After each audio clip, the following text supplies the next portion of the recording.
it helps. And when you have the situation that we have right now, that is normal that you have a little bit this up and downs in terms of that. As much you accept it, the team grow up and the team will happen.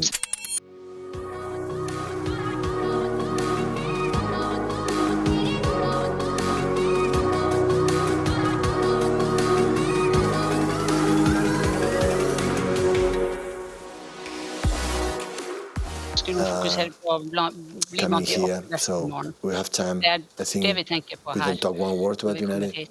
And I think we talked before Wolves, but now it's another competition, and you know, last season we have 7 points, we have 13. Last season, in that moment, that game we were in Paris, 0-2 in the 5-10 minutes second half, and after we lost 4-2, in that moment, PSG was out of the competition, and after they won unbelievably the Champions League deservedly, and today we have 13, the chance that you qualify in top 8, so that I think is enough argument to be focused on tomorrow and not what happened in the past. So, of course, the lesson. So, I didn't review the game, but I know right now, even now watching the game against United, they were better. When a team is better, just you have to congratulate them, improve, and move on. If you can finish in the top 8, it obviously means you don't have the 2 extra games in February, but is it also important just to kind of realise and remember that, you know, Man City are one of the most important teams in Europe if you can get there? Listen, when you play a performance as United, it's like the feel as a team like we aren't ready. And when you play the many things we have done this season, you say we are ready. And every team, every game you play that we are ready, we can do it and everything, because what they have done in Newcastle, winning there against that team, that means that we are ready. It's 3 days we are not. And this inconsistency, it's normal. It's normal for the fact that we have, like last season, 9 injuries in that moment, but today 11 absence. And when you have a lot of players that not even 1 year here, you need a little bit time, you need to settle a lot of things. When we make 7 or 8 victories in a row, or being in the position that we are in right now, in the Premier League, is because we were able to have Mateus, Ruben, Josko, and Nico, you know, playing games. That gives you a certain consistency. I'm a guy I love to rotate the team, but in the moment you have a lot, have a little bit of things back forth, it helps. And when you have the situation that we have right now, that is normal that you have a little bit this up and downs in terms of that. As much you accept it, the team grow up, and the team will happen, because the first time I listen a lot of things, and not even 1 year Kusa here and Max Allen is 3 weeks, and there are a lot of things that need to be adjusted, just a question of time. And apart of that, okay, so we accept how we are and try to do more, do it better than the last game. You're going to train on the pitch tonight. How important is it that you get to sort of become accustomed to what it's going to be like tomorrow? Listen, there is 2 arguments with that. The first one is of course, it's different. That's why we trained the night before, when never, since I am here in Manchester, never trained in the stadium before. But they have to see how the ball bounce, how the short passes, long passes, this kind of stuff. And the second, always I thought about that. Life is never red carpet, life is not never. How quick you adapt and adjust the uncomfortable situations, you are closer to a success. So you start to cry for that situation, other ones happen. You don't achieve what we achieved in the past. Always we're incredibly positive, look ourselves in our mirrors and say what you have to do. Not denying that there are situations that you cannot control. Yeah.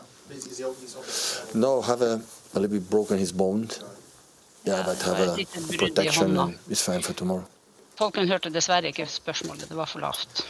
Pep, so are you considering Saturday to be a little bit of an outlier? Because very often this season you've given the impression that you do feel that real progress is being made. Was Saturday a one-off almost because of the circumstances?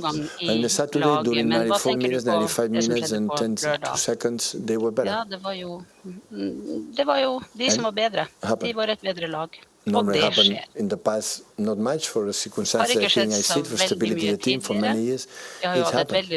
I'm not going to deny the situation, but as I said before, so tomorrow is another game, another competition to look forward. So we have time to do it. So it's so demanding, it's so demanding. Carlos Alcaraz is maybe the number 2 in the world, one of the best players in history, will be one of the prehistory. I read the interview 2 days ago before the Australian Open that said, you cannot imagine what was for me 9 weeks at home resting the last season to prepare the new one. We don't have that. These football players that have in the past, they have 2-3 weeks. 80-90% of the players will go to the World Cup in summertime. And after that, the club will demand they come back soon because we start the new season. And when the people is injured and mentally fatigued and the new things have to adjust, we will have time to train, we will have to prepare something. And Carlos Alcaraz changed a little bit the shape for the service, right? Now he's changing something to getting better. We don't have time to that.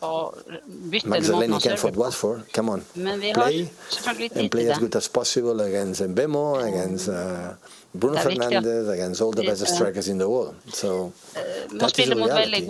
And you face, okay, we have to adjust and adapt as quick as quick. And you have a bad game there. It was not comfortable to do that in the derby. Yeah, I know. So congratulate and go forward. I know that you've only just arrived here in the Arctic Circle, so I don't know whether you've got an idea of what you've landed into here. But just to think, excuse me, my friend. I've been 1 year ago in Oslo and Lofoten. The Norway people know what it does mean, right? And it's top. So that's why I know the area perfectly. And the weather as well. Football team to come from here and to achieve what they have, it's miraculous. I was in the flash interview. They told me 5-6 years ago was in second division, I think so, and now it's playing Champions League. But last season played semi-final Europa League. So same manager heads off, and a huge respect, of course, and we have an opportunity, and we respect them massively. We have a meeting before, and I told them, guys, that is a really good team, consistent for the cold and for especially the pitch. So we have to adapt as quick as possible, and hopefully we can perform what we have to do.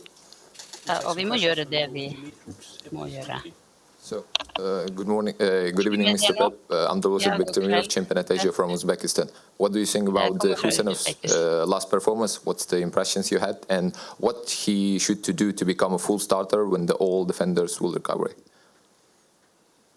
Just read the media. Jeg vet ikke, du må bare lese I media They are right. We are wrong, the manager, so I stop. Publikum har rett, og trenerne har feil, så det har jeg sluttet å henge meg opp I. Was exceptional in the previous one, and we are really pleased. I said for the ref, especially stop because after Arsenal game, it was a month without playing 1 minute, a long month, and you can imagine how he behaved in the training session in the locker room. That defined Husenovs. Always that define the players in the bad moments, how they behave as a team. And Kusa, I don't know, I'm pretty sure the education from mom and dad for Uzbekistan or whatever, so just was a few months in French, and after came here immediately in Manchester City in the Premier League. It's not easy this change, but he listened, he learned, and of course his condition is exceptional. So Man City will have a central defender for many years in a top level. What he will become, let me be clear, it depends on him.